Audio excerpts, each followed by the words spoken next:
Hey guys, good morning. Welcome back to the cabin.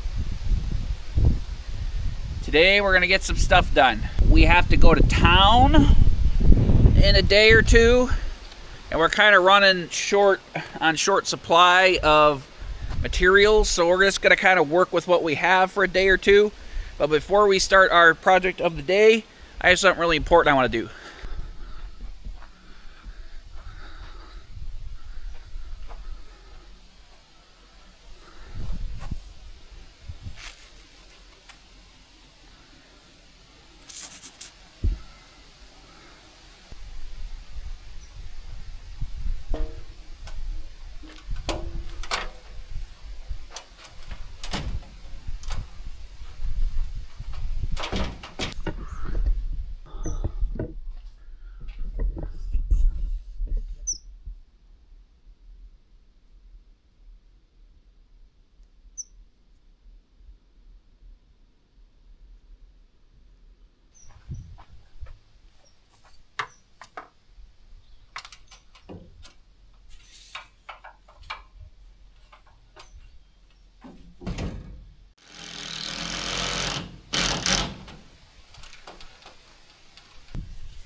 Alright guys, part of my vision of having cucumbers crawl over this barn is giving them the trellis to climb up the entire barn. So, as you can see, cucumbers are doing great. Everything in these beds are doing great.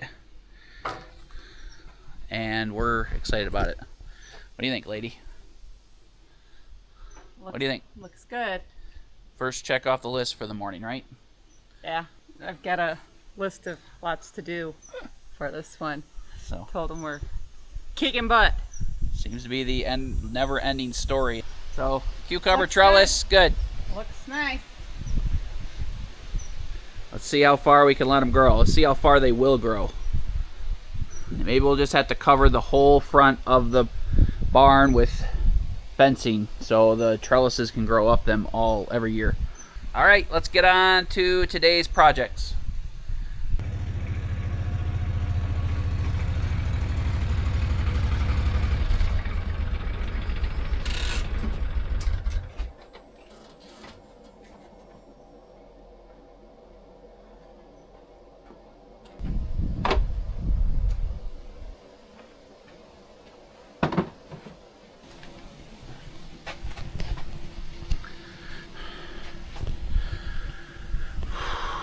Alright guys, we're going to be faced with a week of hot temperatures here.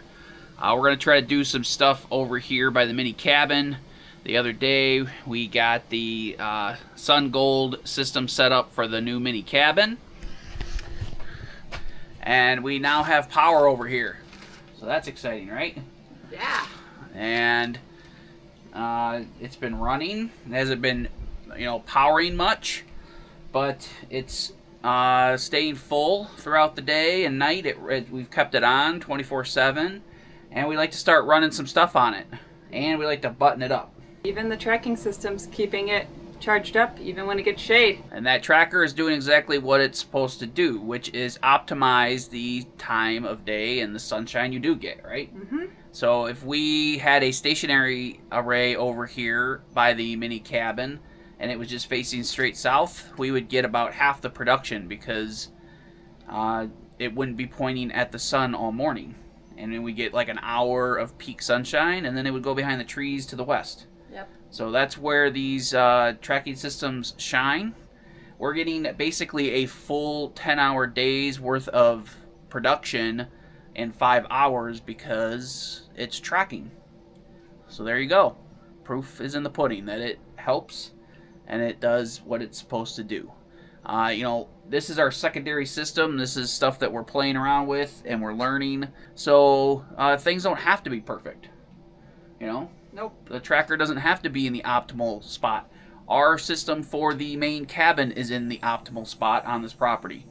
This is what people who are just, in the woods or doing random stuff, they don't, things aren't always perfect. So we're going to see how it works with things not perfect, right? Yep. One thing that is perfect, though, is... Me?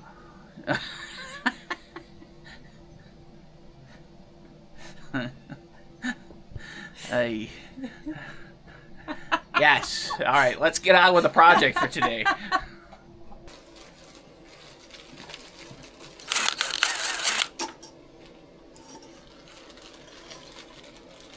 We are going to be building a cover for this today. A door for this and the battery. So that way they're protected from the elements. We want to make it look halfway decent, but we're trying to figure out our hinge outline, or the way we're going to set up our hinges, and then how we can trim things out. Because, as I was telling Jen, there's a lot of different people that build stuff, that do different things, that specialize in different stuff. Me making things look pretty when they're built from scratch is okay, but not... Things don't always look beautiful. But let's put a couple hinges on and we'll just try to make it work. Yep. Try to make it look nice. We got some good friends. You know who you are. They've given us lots of hinges. Supplied us with all our hinges for basically anything we've custom built here. Yep. So thank you. You guys know who you are. You hold that for a second.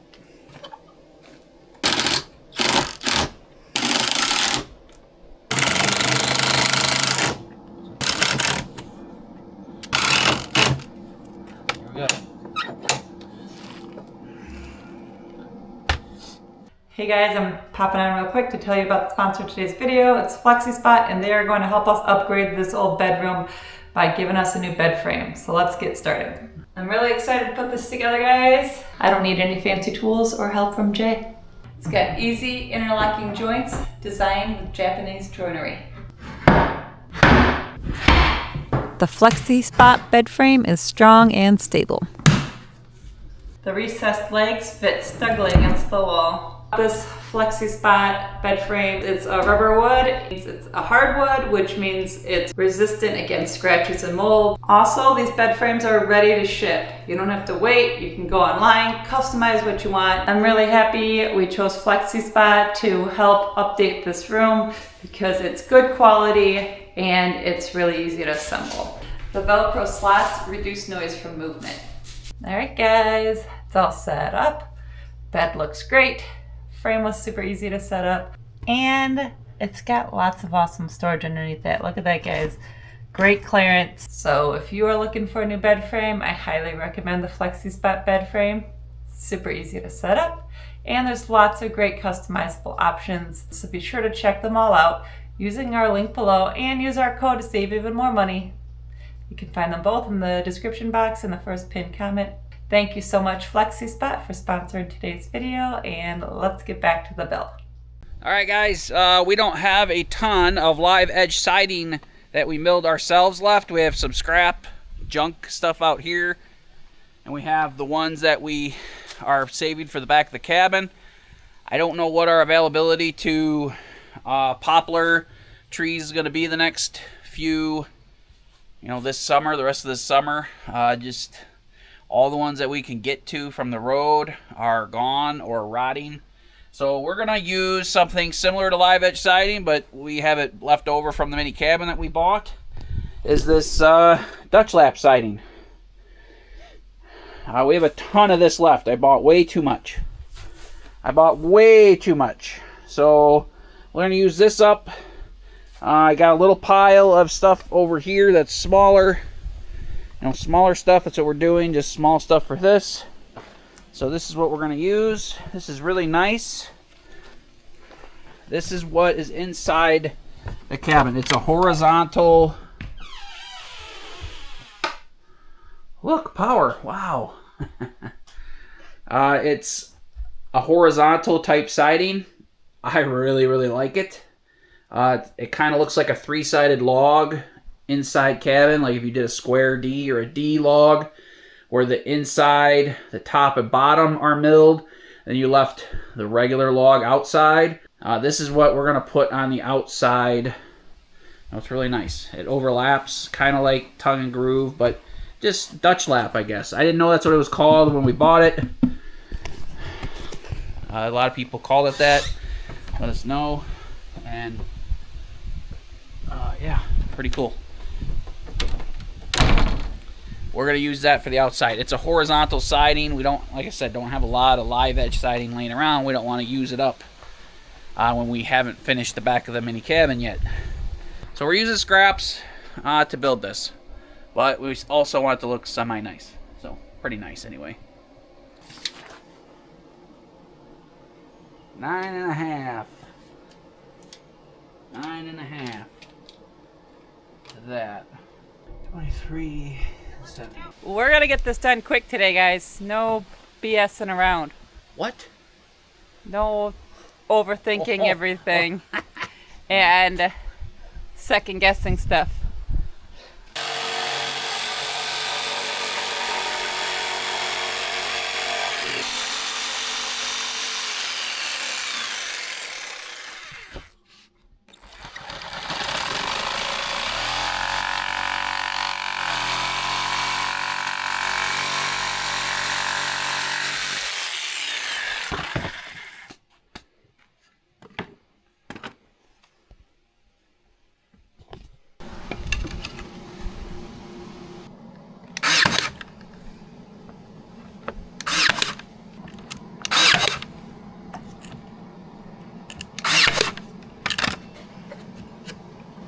First one, solid as a rock. Rest of these, we need 1, 2, 3, 4, 5, 9.5 inches. Right? Mm-hmm.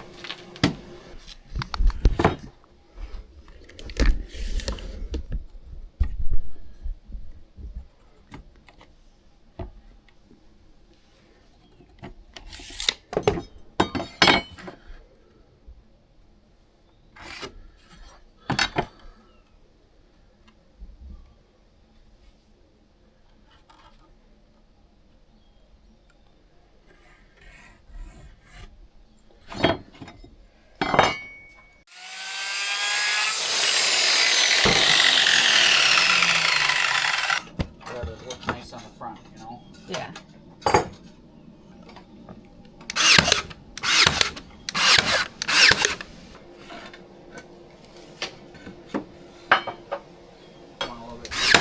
Huh? I'll measure this one. It's too big.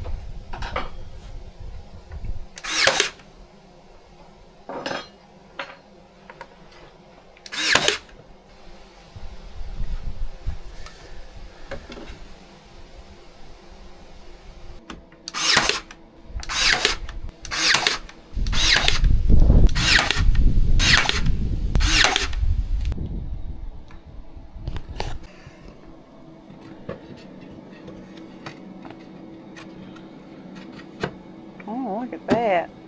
I had my doubts. There we go. So now So we put this piece here, guys, so that way we can make the door go to the same edge. And then we'll use this to box in for the second battery if we get a second battery. So we're prepared for the next step. Instead of starting all over like we do most of the time. pretty exciting that we have all this. All this fun stuff. I think you guys should try some of this. Do you guys want to watch piece by piece, or do you want me to snap my fingers and have it done? Which one? Alright, I'm going to guess you said snap your fingers and have it done, so. Ta-da! Look at that. Just ignore the squeaking.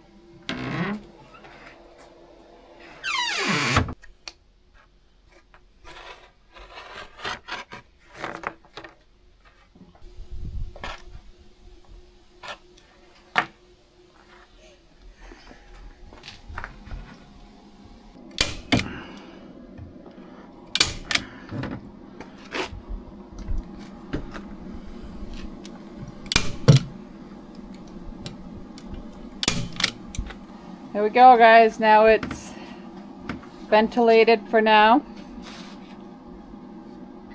We'll put holes in the side, but we'll see how cool it stays with this and stuff and whatnot. So we'll probably stain this when we stain the mini cabin. So looks good. Yeah. Are we boxing the battery too? Yeah. So guys, we're gonna nitpick this a little bit. You know, do the finesse stuff. That's, you know, not all that exciting. And boxing this battery. We might box it in so we can put a second battery too. So, yeah, we'll show you the finished product. Give us an hour. Or give us 10 seconds in your eyes. So. Up here.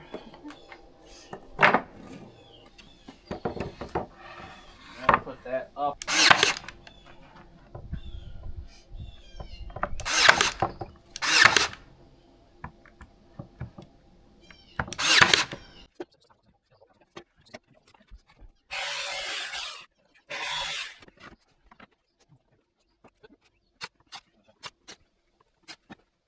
See what this looks like.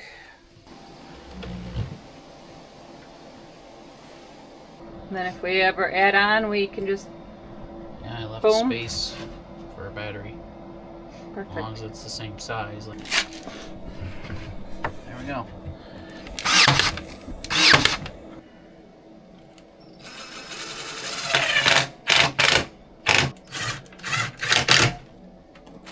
Alright guys, there they are. All done. Well, mostly done. I forgot I gotta put a lid, put a cap on here. But we're gonna add one more little thing to this. So I guess I don't have to do that right now anyway. So, but yeah, solar is all hooked up. Everything's trimmed out, looks nice. The refrigerator is running. It's been running all day. It's ice cold in there. I didn't put anything in there like a dum-dum. Battery's at 92%. Let me put something in there, and then we'll update you tomorrow and see how dead the battery is tomorrow. Now, full disclosure, just like our other all-in-one inverter, does have a draw on it from just the inverter itself. You can hear it running. That draws 60 to 80 watts, so that takes about a quarter of our battery down every night, which is kind of concerning, but that's part of the solar game. Everything draws power, so we just have to make sure we have enough sunshine and solar to charge it back up throughout the day. So anyway, once this freezer's cold, it shouldn't run as much as it's been running today to get to its initial cold temperature. So anyway, good to go. I'm going to put something in there. We'll update you tomorrow or in the next video.